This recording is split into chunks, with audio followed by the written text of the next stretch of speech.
About 1977, I decided to have a look at the Quran. I never met a Muslim. I lived 100 kilometers from the nearest Muslim.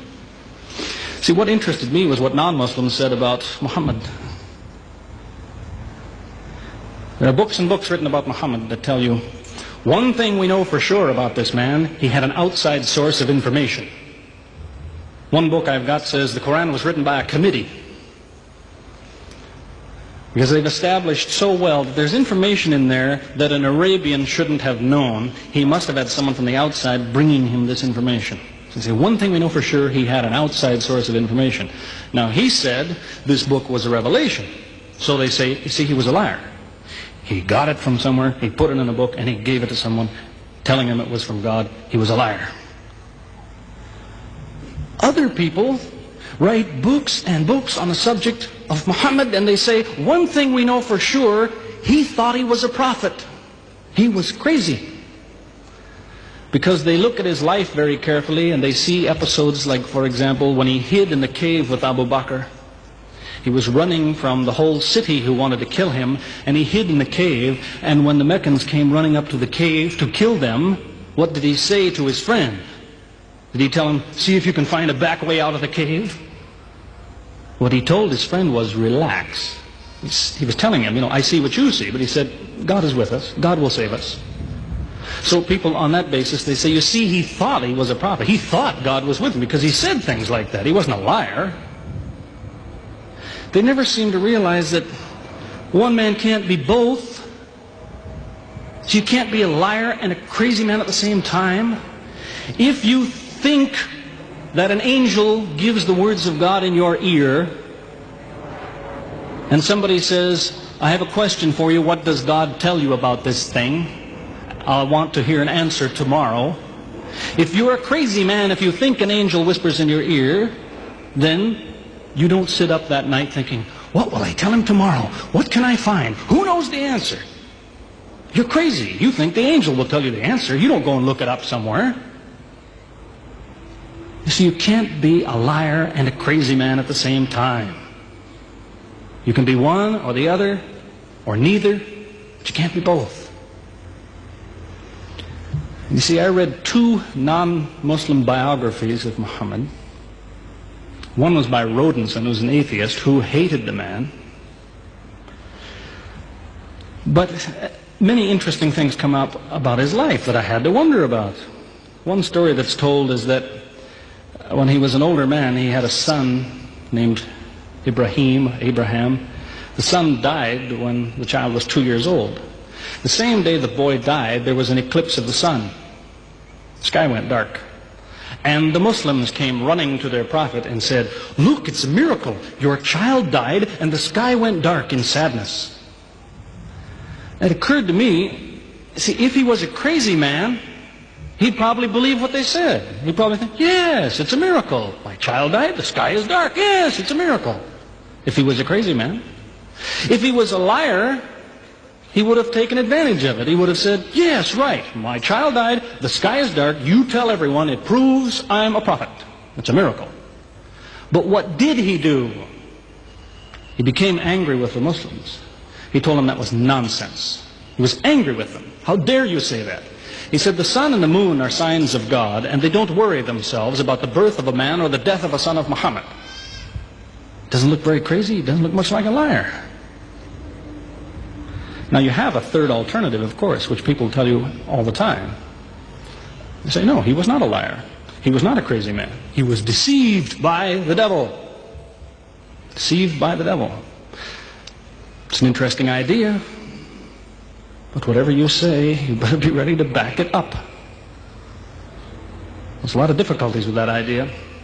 For example, there is a verse in the Quran which tells the reader about a good habit to develop. It tells him, before you read this book, always say, A'udhu billahi minash shaitanir rajim, which means, I take refuge in God from Satan the rejected.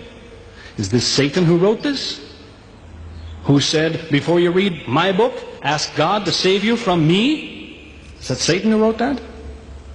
As Jesus said, if Satan is divided against himself, then his kingdom will fall. He's fighting against his own interests. So let me finish with a story that illustrates a point. As I said, there's many theories and many explanations around, many explanations. But an explanation, something somebody tells you, is just so much air coming out of his mouth unless he has proof and unless he offers you something that you can use to falsify it.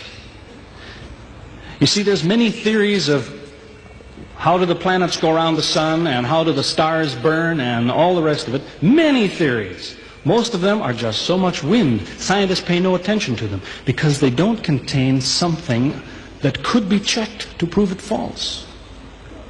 You see, Einstein was considered an intelligent man because when he offered his theory in 1905 and again in 1915, he didn't just offer a theory, he said, here's 3 ways to prove I'm wrong. Now it's worth listening to. He's told me, here's 3 different things you can do. If you can do this, I'm wrong. Here you are. Is there anything like that in Christianity? Has the Christian ever said, you want to prove I'm wrong? All you have to do is this. Has he ever done that? The Quran is filled with that kind of thing. Filled with it. Saying, you want to prove this book is wrong? Do this. Prove it. Go ahead. Do it. Filled with that kind of thing. There's an example of it that made a big impression in its day, during the lifetime, 14 centuries ago, of the Prophet of Islam. You see, he had an uncle named Abu Lahab. That was his nickname, Abu Lahab. This man hated Muhammad. He hated anything the man said. He used to watch him going through the city, and if he saw him talking to someone, he waited till they split up. He'd go after the man he spoke to and take him and say, what did Muhammad tell you? Whatever it is, it's a lie. Did he tell you day? It's night. Did he say black? It's white. Exact opposite. Whatever he heard the Muslims say, he said the opposite. That was the way his mind worked. There's a little chapter of the Quran called Lahab, and it says about this man that he'll never change. It condemns him to hell, Jahannam. You see, if the man had ever become a Muslim, the Muslims would believe, well, now he's not condemned anymore. You see, for 10 years before Abu Lahab died, that was a part of the Quran. And the Muslims could come to Abu Lahab and say, do you know, it's been revealed to us in our book that you will never be a Muslim. God says you will never be a Muslim. For 10 years they told him that. All he had to do was say, well, your book is wrong. I want to be a Muslim. What do you think of your book now? That's all he had to do. He had 10 years to think about it. And that's the way he was.